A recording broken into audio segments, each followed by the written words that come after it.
अगर Karnataka state government बानू मुश्ताक के साथ दीपा बस्ती को बुलाते तो ये कंट्रोवर्सी नहीं होता था? देखिए, प्राइज उसी को दिया जाता है जिसने लिटरेचर लिखा हो। ये लिटरेचर लिखने वाली बानू मुश्ताक है और लिखने वाली जुबान कन्नड़ा है, जिसकी वजह से उनको अवार्ड मिला है। ट्रांसलेट करने वाले कन्नड़ा को इंग्लिश में ट्रांसलेट किए हैं, तो कर्नाटका से लेना देना नहीं है। ट्रांसलेट करने वाली, मैं तो ये समझता हूं कि प्राइज इक्वल मनी है। जो 50 लाख मिलते हैं वो दोनों के तकसीम किए जाते हैं, प्राइज दोनों को मिला करके दिया जाता है। लेकिन यहां पर दशहरा को बुलाने के लिए कर्नाटका को आपने क्या दिया है, आपका कंट्रीब्यूशन क्या है?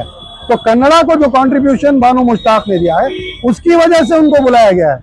और इंग्लिश का कंट्रीब्यूशन दीपा बस्ती ने बुकर प्राइज के लिए दिया है। उसका जो प्राइज है उन्होंने इक्वली शेयर किया, जहां भी जा रहे हैं इक्वली जा रहे हैं। लेकिन कन्नड़ा के लिए, इस रियासत के लिए आपका जो कंट्रीब्यूशन होता है उसका इनाम आपको दशहरा में चीफ गेस्ट बनाकर बुलाकर दिया जा रहा है। सर लास्ट ये मुसलमानों के लिए फख्र की बात है।